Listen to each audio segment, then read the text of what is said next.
Today is August 5th, 2025. This is Read Through the Bible. Hi, everyone. And we're traveling home today. Yep.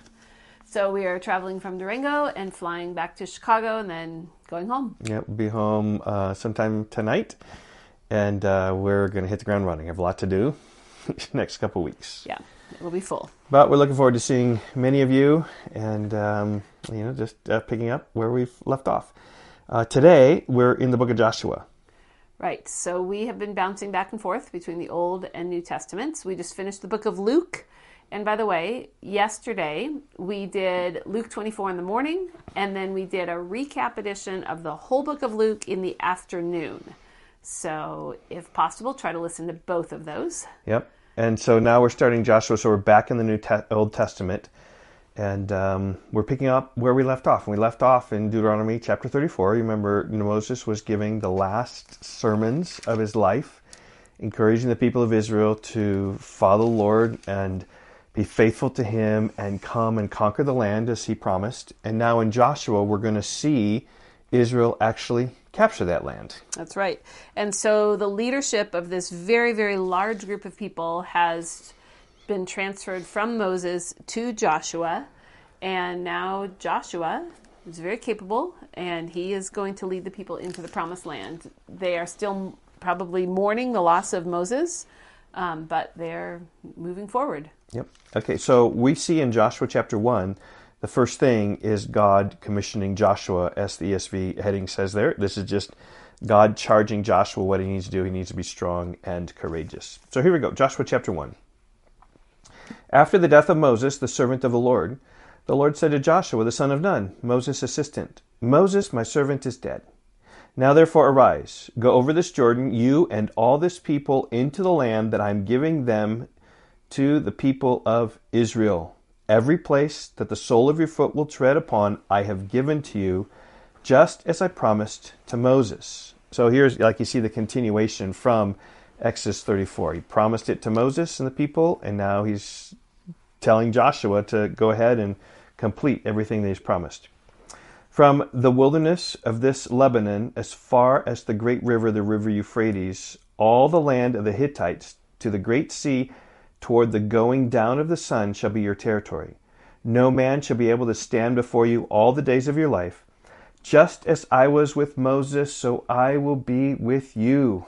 I will not leave you or forsake you. Those must have come across as super encouraging words. Very comforting.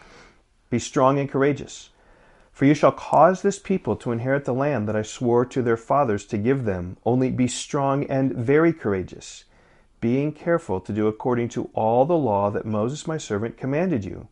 Do not turn from it to the right hand or to the left, that you may have good success wherever you go.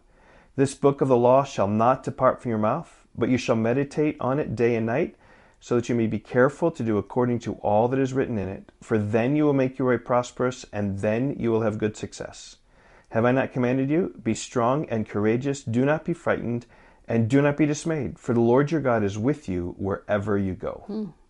Look at that. 3 times the Lord says to Joshua, be strong and courageous. Yep. Because that's going to be needed. Yeah, and several times God says that I will be with you. Yes. Right? And I think just Jesus in his Great Commission, Matthew 28, just says, and lo, I'll be with you always, even to the end of the age. So Jesus is with us as God was with Joshua. Probably in a different way God was with Joshua, perhaps, because he was a specific man for a specific task to conquer this land. I think how different this is than when the 12 spies went to spy on Canaan, and they went there and they saw the people and they were afraid, and they didn't trust that God would go with them.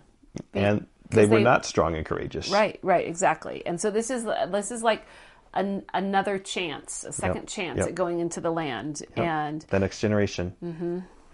Okay, verse 10. And Joshua commanded the officers of the people, pass through the midst of the camp and command the people, prepare your provisions, for within 3 days you are to pass over this Jordan to go in to take possession of the land that the Lord your God is giving you to possess. And to the Reubenites, the Gadites, and the half-tribe of Manasseh, these are the ones that settled on the east side of the Jordan, Joshua said, remember the word that Moses, the servant of the Lord, commanded you, in Numbers 32, saying, The Lord your God is providing you a place of rest and will give you this land. Your wives, your little ones, and your livestock shall remain in the land that Moses gave you beyond the Jordan. But all the men of valor among you shall pass over armed before your brothers, and shall help them until the Lord gives rest to your brothers as he has to you. And they also take possession of the land that the Lord your God is giving them. Then you shall return to the land of your possession, and shall possess it, the land that Moses, the servant of the Lord, gave you beyond the Jordan toward the sunrise. So he's just reminding those 2.5 tribes of the commitment that they made, that they were going to go over the Jordan, help the other 9.5 tribes fight, and then they could go back. Yep. Okay, verse 16. And they answered Joshua, all that you have commanded us we will do, and wherever you send us we will go. Just as we obeyed Moses in all things, so we will obey you. Only may the Lord your God be with you as he was with Moses. Whoever rebels against your commandment and disobeys your words, whatever you command him disobeys your words, whatever you command him, shall be put to death. Only be strong and courageous. So he passes on what he learned from the Lord to pass it on to him, to pass it on to the people as well. Okay, a real simple summary there for Joshua. Just God commissions Joshua, Joshua commands the people. Yeah. Okay. Chapter 2. And Joshua, the son of Nun, sent 2 men secretly from Shittim as spies, saying, Go, view the land, especially Jericho, because Jericho is right across the Jordan. Mm-hmm. And this is sending 2 spies rather than 12 spies, as was taking place in Numbers 13 and 14. Yep, they're probably very strategically chosen spies. Yep. And they went and came to the house of a prostitute whose name was Rahab, and lodged there. And it was told to the king of Jericho, Behold, men of Israel have come here tonight to search out the land. Then the king of Jericho sent to Rahab, saying, Bring out the men who've come to you, who entered your house, for they have come to search out the land. Now picture this. This is a woman of the city who takes men often into her house. And think about these righteous Jews even went into her house. Like there's a lot going on if you really think about what was taking place. But the woman had taken the 2 men and hidden them.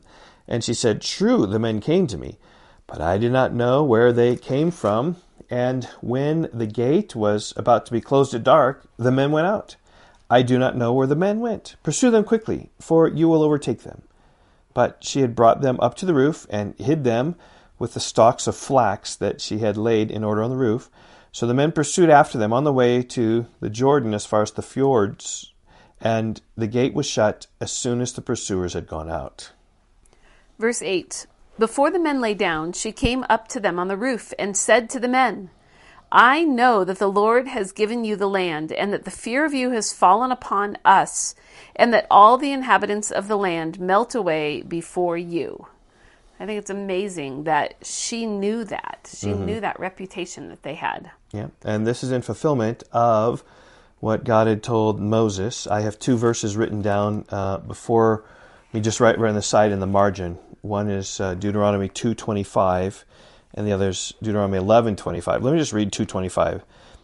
God says, This day I will begin to put the dread and fear of you on the peoples who are under the whole heaven, who shall hear the report of you and shall tremble and be in anguish because of you. Yeah, and that exactly was fulfilled. The news spread, even not in days of social media, still news spread. Yeah, here's more of it. Verse 10. For we have heard how the Lord dried up the water of the Red Sea before you when you came out of Egypt, and what you did to the 2 kings of the Amorites who were beyond the Jordan, to Sihon and Og, whom you devoted to destruction. And as soon as we heard it, our hearts melted, and there was no spirit left in any man because of you. For the Lord your God, he is God in the heavens above and on the earth beneath.